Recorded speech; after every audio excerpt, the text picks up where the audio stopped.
Bueno, pues buenos días a todos y bienvenidos un día más a la sesión de formación de diagnóstico por imagen. Hoy, cada último jueves del mes, la sesión va a cargo es una sesión conjunta de radiología y pediatría. Y hoy tenemos a Lidia Muriscot, que es R3 de pediatría, y Albina Polinskaya, que es R1 de radiología, y nos van a actualizar la hidrocefalia infantil a propósito de un caso clínico. Cuando queráis ya podéis empezar. Buenos días, pues empezaremos inicialmente presentando el caso clínico y después un poco de teoría. Estamos en urgencias, consulta a un lactante de 7 meses con antecedentes de interés de úvula bífida y hipoplasia del músculo depresor de la boca, que eso le conlleva una leve asimetría cuando ríe. Los padres consultan porque objetivan una regresión psicomotriz de 3-4 semanas de evolución en la cual el niño ya no aguanta la cabeza, ya no coge objetos, no fija la mirada y previamente sí lo hacía. Además, también explican un aumento del perímetro craneal y un estancamiento ponderal. En la exploración lo que nos llama la atención es que la fontanela anterior está tensión con una diastesis de las suturas craneales. Además, las pupilas son midriáticas y poco reactivas y el niño tiene un seguimiento dificultoso en el plano vertical. Además, hay una hipotonía axial del paciente. Decidimos realizar unas pruebas complementarias, una analítica de sangre que resulta normal y un TAC que nos contará Albina.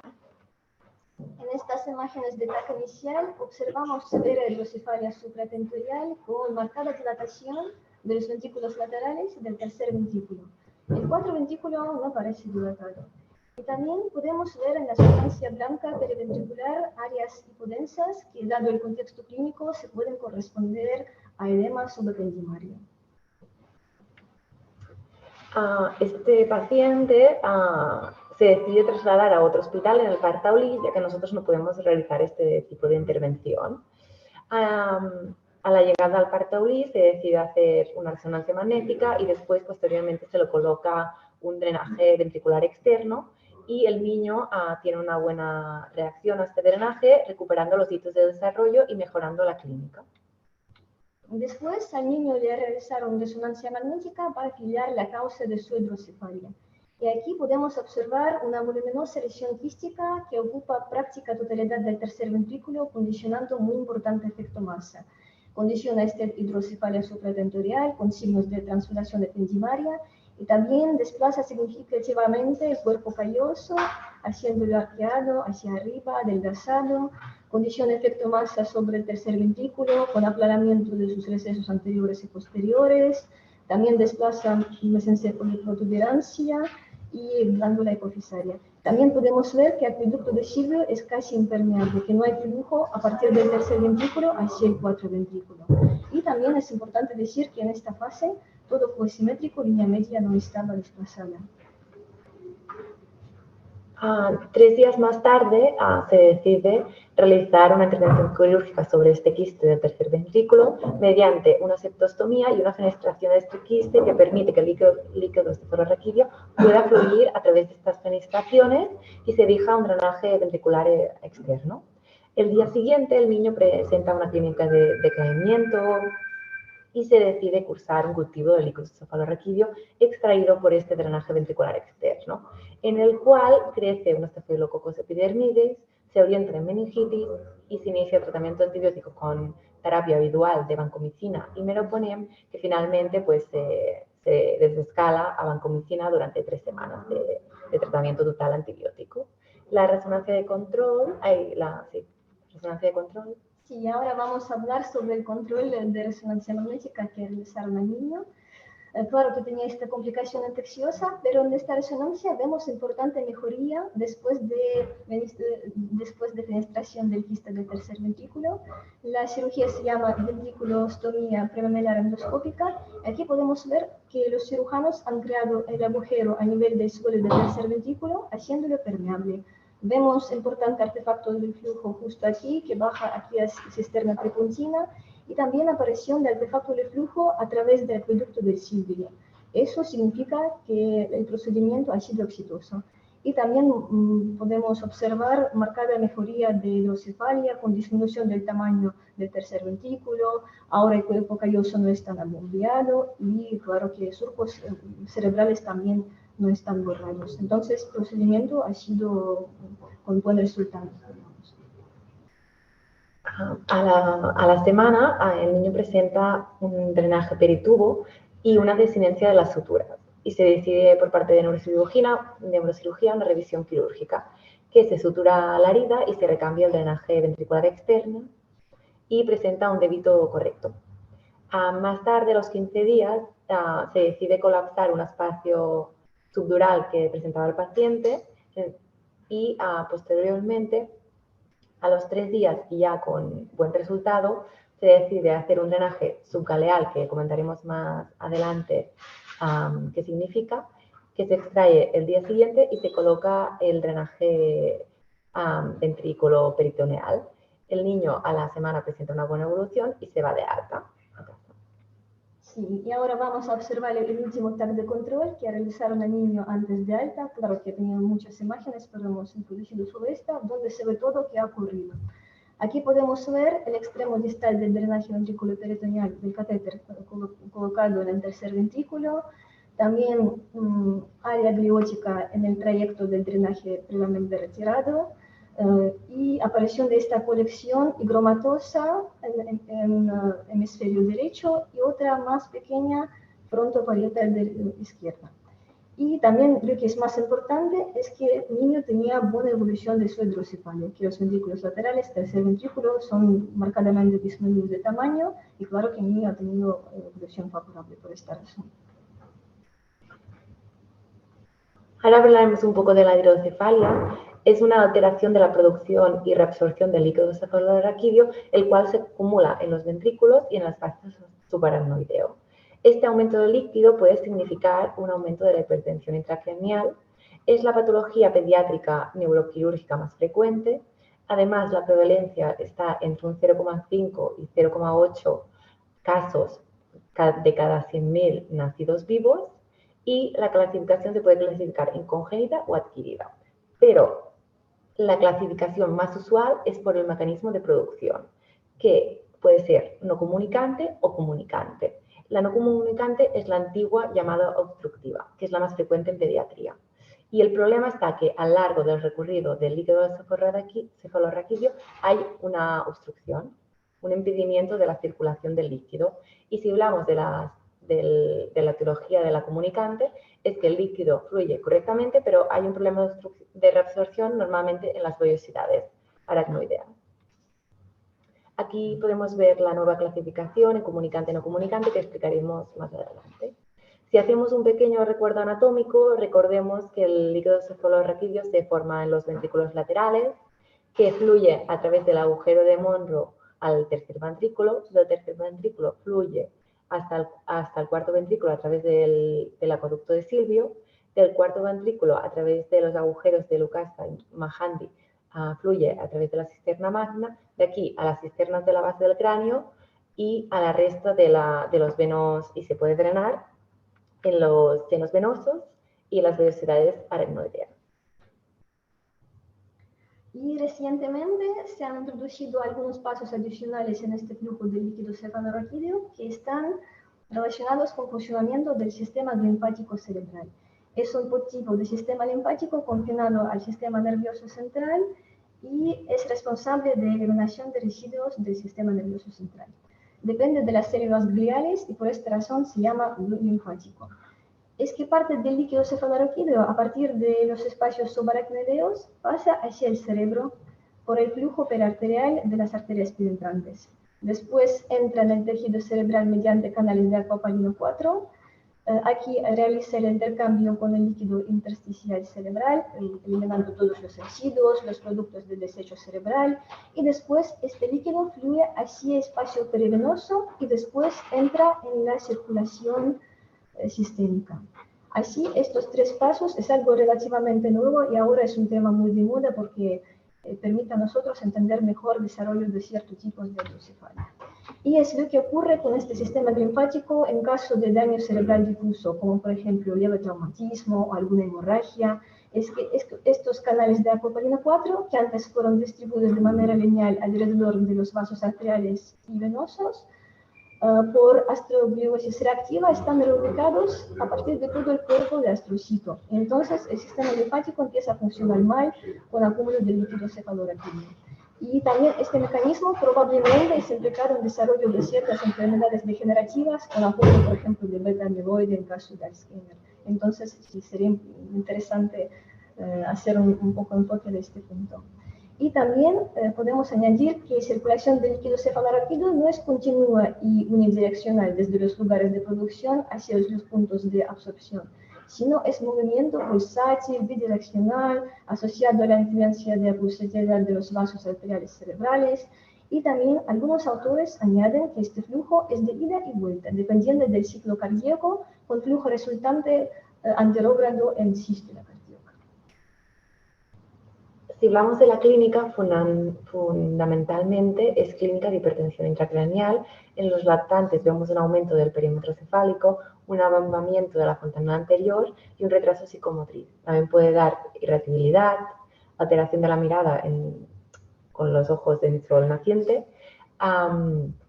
también cefalea de predominio matutino, vómitos en escopetazo, náuseas o cambios de personalidad.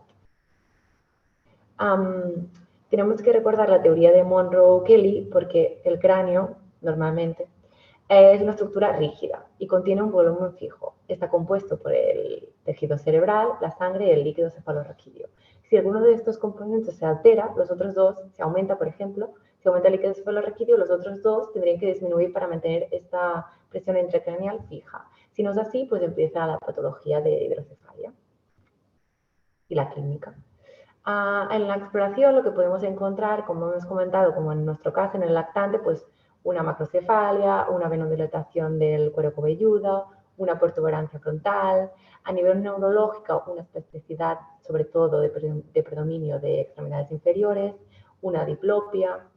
También si el quiste o tumor está en el tercer ventrículo sobre el hipotálamo podemos encontrar un desarrollo puberal. También la tríada de Cushing, que es la hipertensión arterial, la bradicardia y la alteración respiratoria. Además, si el paciente es sindrómico, pues podremos destacar estas características en la exploración. Si hablamos de pruebas complementarias, hay diversas. Podríamos pensar en realizar un fondo de ojo en la que hallaríamos un papiladema bilateral, pero en los lactantes es poco fiable. Si pensamos en un lactante, la primera prueba a realizar sería una ecografía transfontanal anterior, si esta fontanela está abierta. Recordemos que no se visualiza bien la fosa posterior. Si estamos hablando de un niño con la fontanela cerrada, tendremos dos opciones como primera prueba diagnóstica. Es verdad que el TAC es muy accesible, podríamos pensar en ellos, pero después siempre se tendrá que realizar una resonancia magnética de control en ambos, tanto en el lactante como el niño pediátrico. Y pensar que siempre la resonancia magnética se tiene que hacer, es la prueba de elección. Y también podríamos pensar en realizar una punción lumbar en este tipo de pacientes, pero siempre una neuroimagen previa por riesgo de irrinación. Si queremos medir la PIC, tenemos dos maneras. Una que la hace el neurocirujano a través de un transductor midiendo la presión ventricular y la otra haciendo una punción lumbar y medir la presión de apertura de este líquido.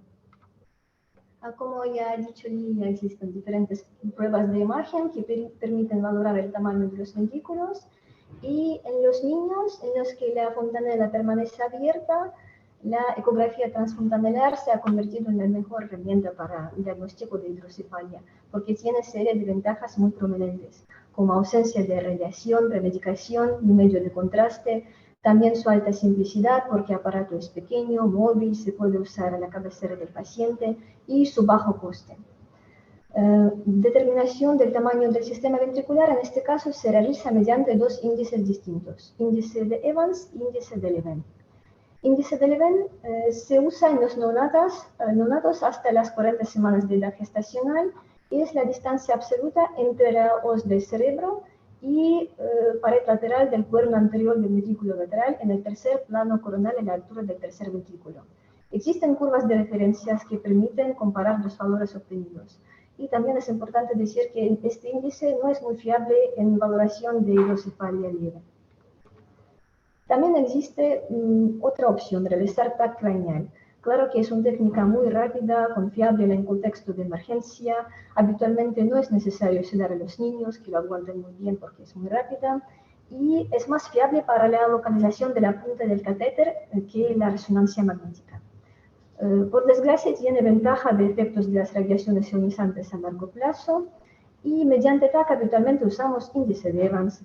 Es la relación entre la distancia más larga entre los cuernos frontales de los ventrículos laterales y el máximo diámetro biparietal.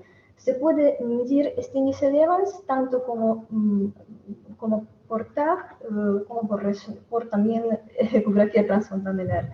Y este índice es patológico por encima de 0.3.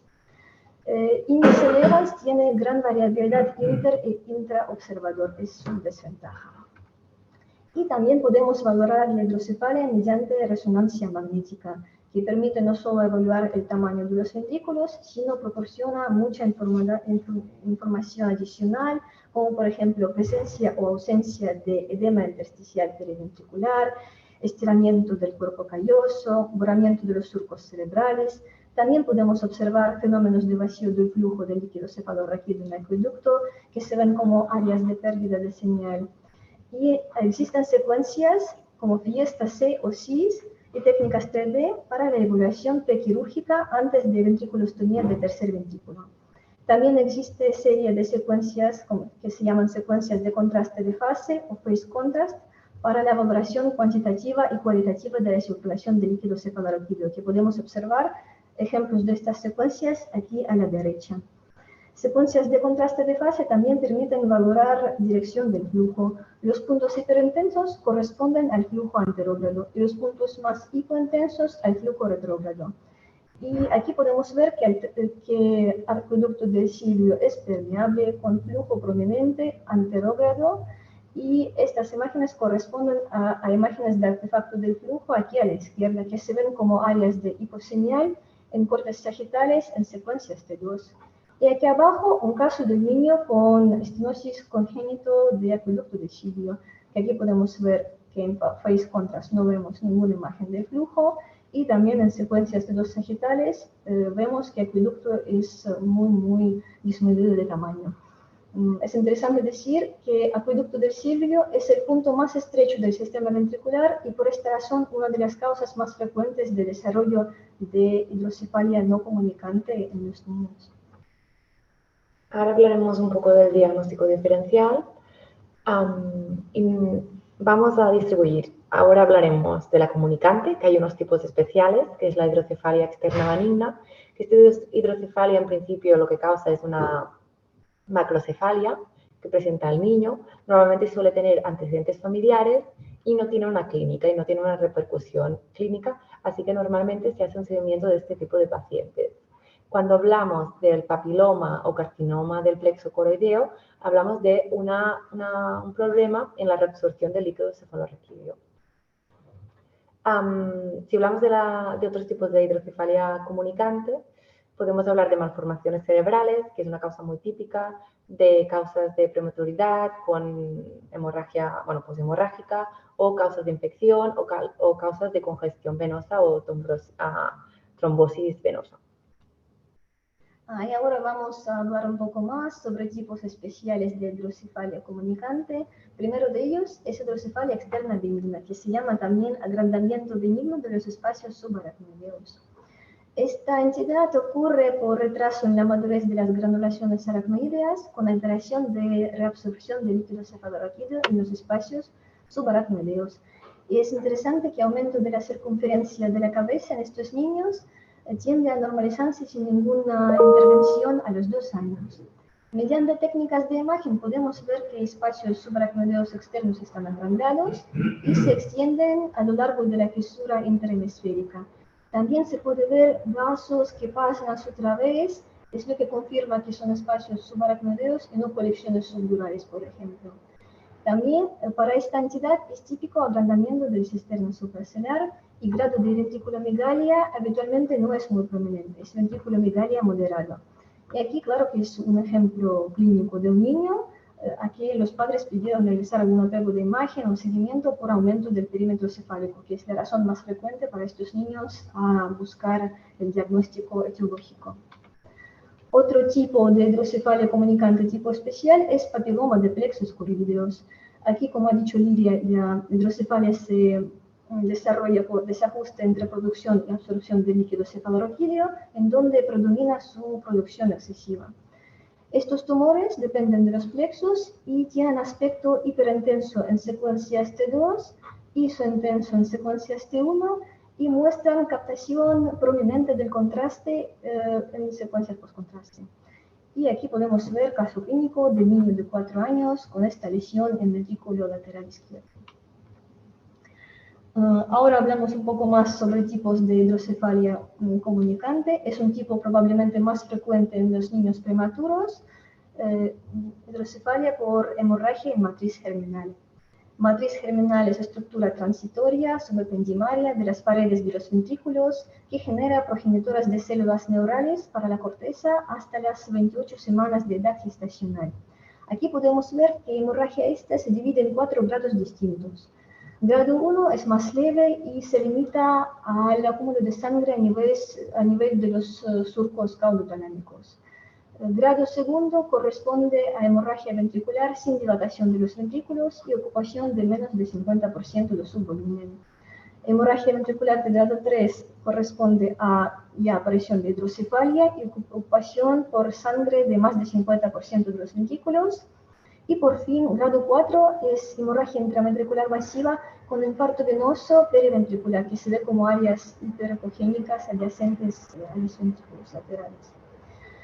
Es interesante decir que el mecanismo de desarrollo de hidrocefalia en este caso es muy complejo. Es que puede haber hidrocefalia no comunicante, que es más frecuente por los coágulos de sangre que ocupan las vías de drenaje, por formación de los quistes y por desarrollo de estenosis del acueducto del cirio y formación de cuatro ventrículo atrapado. Pero también esta hidrocefalia puede ser comunicante por alteración del mecanismo de absorción de líquido cefalorraquídeo. Y por desgracia, hasta 50% de los recién nacidos con grado de hemorragia 3 o 4 van a tener después hidrocefalia. Otro caso de hidrocefalia comunicante, en este caso postinfeccioso, es un caso de nuestro hospital por rubéola congénita. Habitualmente estos niños tienen triada de Gregg, que incluye cataratas, sordera neurosensorial y cardiopatía congénita, como por ejemplo estenosis de arteria pulmonar o comunicación interauricular. Mediante pruebas de imagen tenemos algunas imágenes típicas, a pesar de hidrocefalia. Habitualmente es disminución del perímetro cefálico, aparición de áreas hiperintensas en secuencias T2 periventriculares y calcificaciones también de distribución periventricular. Aquí tenemos un caso clínico del niño que a pesar de hidrocefalia tenía disminución del diámetro cefálico y atrofia de los lóbulos frontales. Aquí con las flechas están marcadas estas áreas hiperintensas de distribución difusa, bilaterales, y tenía también a este niño, claro, que esta atrofia frontal, y clínicamente también presentaba con epilepsia. Ahora hablamos de la hidrocefalia no comunicante. Podemos encontrar tumores, malformación de Shari, malformación de Lanty-Walker, quistes aracnoideos grandes, anomalías sindrómicas como podría ser la hidrocefalia ligada al cromosoma X, que es muy típico de la estenosis del conducto de Silvio, entre otros. Si hablamos un poco de los quistes aracnoideos, que pensamos que es lo que tenía nuestro caso clínico, es una acumulación de líquido cefalorraquídeo dentro de las membranas aracnoideas, y estas membranas que forman el quiste pues fabrican este líquido y se acumula dentro y presionaba en este caso el tercer ventrículo. Estas masas, este tipo de quistes representan el 1% de las masas intracraneales, pero solo el 5% de este tipo de masas son sintomáticas. Pero en pediatría, dentro de este 5% de todo, niños y adultos, el 75% de los casos son pediátricos los que dan clínica. Eso quiere decir que en pediatría sí que son bastante frecuentes que estos quistes den clínica. Y algún ejemplo más, sí, claro, para ampliar un poco el diagnóstico diferencial. Un ejemplo de hidrocefalia no comunicante por origen malformativo es también el caso de nuestro hospital, hidrocefalia por malformación del Dandy Walker. Esta malformación se caracteriza por triada típica de dilatación quística del cuarto ventrículo, hipoplasia del vermes cerebeloso y desarrollo de hidrocefalia. Y aquí vemos este caso de resonancia magnética realizada el primer día de vida al niño clínicamente estable, sin soporte respiratorio ni vasoactivo, con sospecha de malformación de Dandy-Walker congénita. Aquí podemos ver que fosa posterior es marcadamente aumentada de tamaño, con elevación del territorio por encima de sutura lambdoidea. También casi no observamos nada en esta fosa posterior, no tiene vermes cerebeloso, y tenía disgenesia asociada del cuerpo calloso, que se puede observar aquí en las secuencias Fourier. Si hablamos del tratamiento, normalmente requiere un tratamiento ya que es un caso clínico de clínica progresiva y el tratamiento tiene que ser precoz. Es verdad que si el paciente está sintomático, pues puedes optar por un control clínico y pruebas de imagen seriadas. Primero, si el paciente tiene clínica, pues tenemos que encontrar o buscar un tratamiento etiológico si es posible. Y secundariamente hay un tratamiento estándar que son las derivaciones, los shunts. Como complicaciones de estas derivaciones pues pueden ser infección, falta de drenaje del dispositivo o hiperdranaje. Y después también otra técnica que podemos utilizar es la ventriculostomía endoscópica del tercer ventrículo, que también lo usaron en nuestro paciente. En nuestro paciente realizamos finalmente el shunt ventriculoperitoneal, que es la técnica más usada y más frecuente y que da mejores resultados. También podemos hacer el shunt subgaleal, que es crear una cavidad virtual, y normalmente no suele ser permanente, es transitorio. Después el drenaje ventricular externo, que se suele hacer inicialmente si el paciente presenta mucha clínica, para después de un segundo tiempo realizar otra técnica. Entonces, hay otro tipo de dispositivos que también se pueden usar. La ventriculostomía, que como nos ha contado Albina, pues es hacer un agujero en el suelo del tercer ventrículo y permite esta comunicación. Es cierto que da buenos resultados, pero no tanto como shunt, ventrículo peritoneal, ya que el 30% de los casos, pues este agujero pues, se puede cerrar o dar problemas y secundariamente, pues a veces si hacen esta primera técnica como para tratar una hidrocefalia obstructiva o no comunicante, pues se puede hacer, pero a veces después, posteriormente, pues requiere realizar un shunt. Y mensajes para llevarnos a casa, pues que actualmente se ha actualizado la clasificación de la hidrocefalia y se hace en comunicante y no comunicante, que la no comunicante es la más frecuente en pediatría, que normalmente nuestros pacientes dan sintomatología de hipertensión intracraneal, que la resonancia magnética es la prueba a realizar primera si podemos, pero pensar que en lactantes y neonatos con la fontanela anterior abierta, realizar primero la ecografía transfontanelar y que si estamos en urgencia y estamos en una emergencia, pues en niños mayores también nos podemos plantear realizar el tacto craneal porque tiene sus ventajas y que el tratamiento más habitual a realizar por parte de neurocirugía es el shunt de derivación ventriculoperitoneal. Muchas gracias por vuestra atención y si tenéis preguntas, adelante. Muchas gracias, Liria y Albina, por este repaso y la presentación que habéis hecho. A ver si van saliendo preguntas.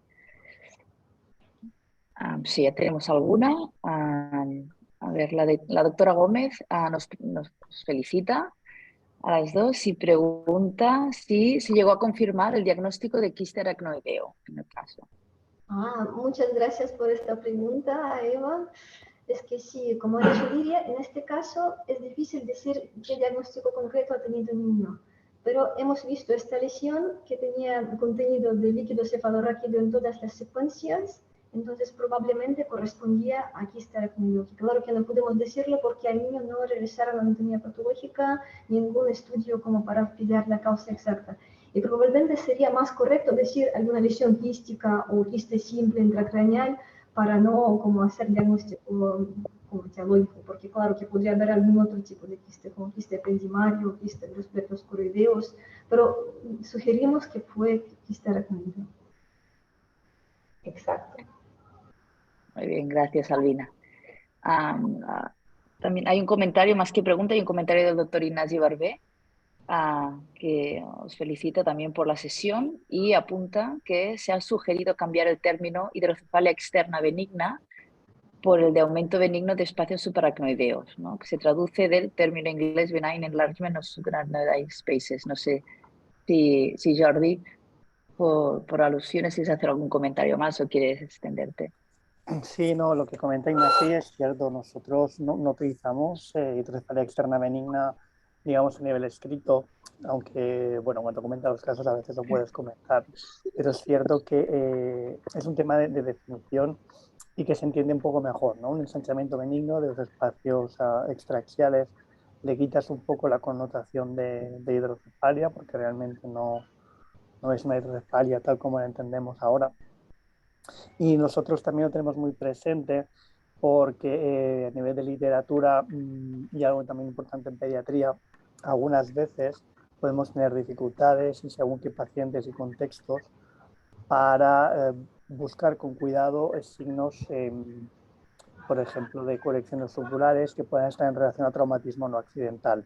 Entonces, gran parte de la literatura más reciente la encontraréis con ese término que apuntaba Ignasi. Es otro tema, pero sí que es verdad que a veces tenemos correcciones subdurales que pueden tener un poquito de componente hemático y ahí realmente tenemos que tener mucho cuidado para valorarlas, identificarlas y ver qué pacientes pueden tener otros factores de riesgo de, digamos, traumatismos no accidentales. Sí, sí. Yo también quería aprovechar y felicitaros por la presentación, me ha gustado mucho, creo que es muy completa. Creo que lo más importante se ha transmitido y se ha transmitido muy bien. Y no sé si hay alguna otra pregunta más, sino yo tenía un par de cosas a añadir, Noemí. De momento no hay preguntas, o sea que adelante, ¿No? Jordi. No, Vale, no hay más. gracias. Mira, quería comentaros, ¿podéis por favor poner otra vez la diapositiva del estudio pre y postquirúrgico? Que teníais un CIS-3D y un T2 sagital. Sí, un momento.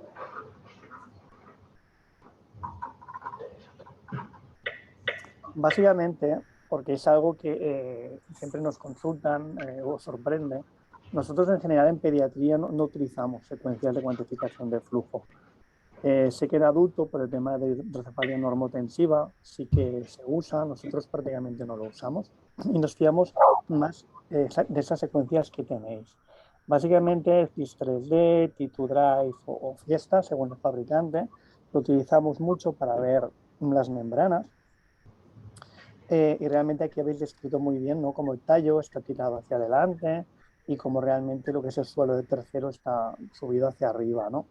Y en cambio en el post vemos muy bien lo que son los artefactos de flujo. Nosotros exactamente esto es lo que hacemos, combinamos ambas secuencias. ¿Por qué?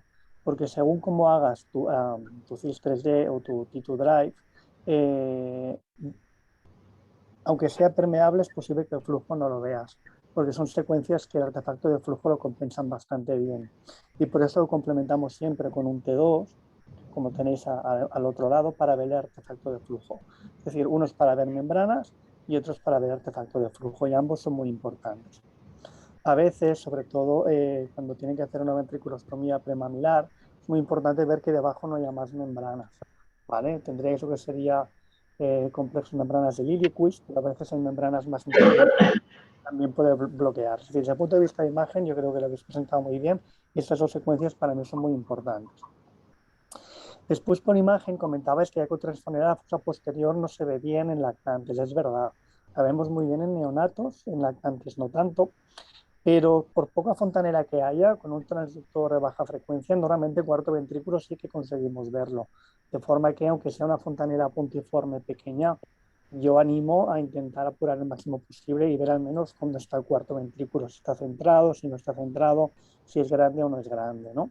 Comentaba ese tema del acueducto, muy importante, y realmente si el cuarto ventrículo lo ves de un tamaño pequeño o normal, y en cambio toda una dilatación supratentorial, pues ya puedes apuntar que probablemente la obstrucción esté a ese nivel. Básicamente sería esto. Había otro tema, que es el tema de los tumores de plexos. Es poco frecuente que vayan con hidrocefalia. Y un componente importante es que los tumores de plexo, aunque sea poco, sangran un poquito. Y esto también participa de la hidrocefalia. De hecho, se cree que es más por un tema de reabsortivo que no por hiperproducción.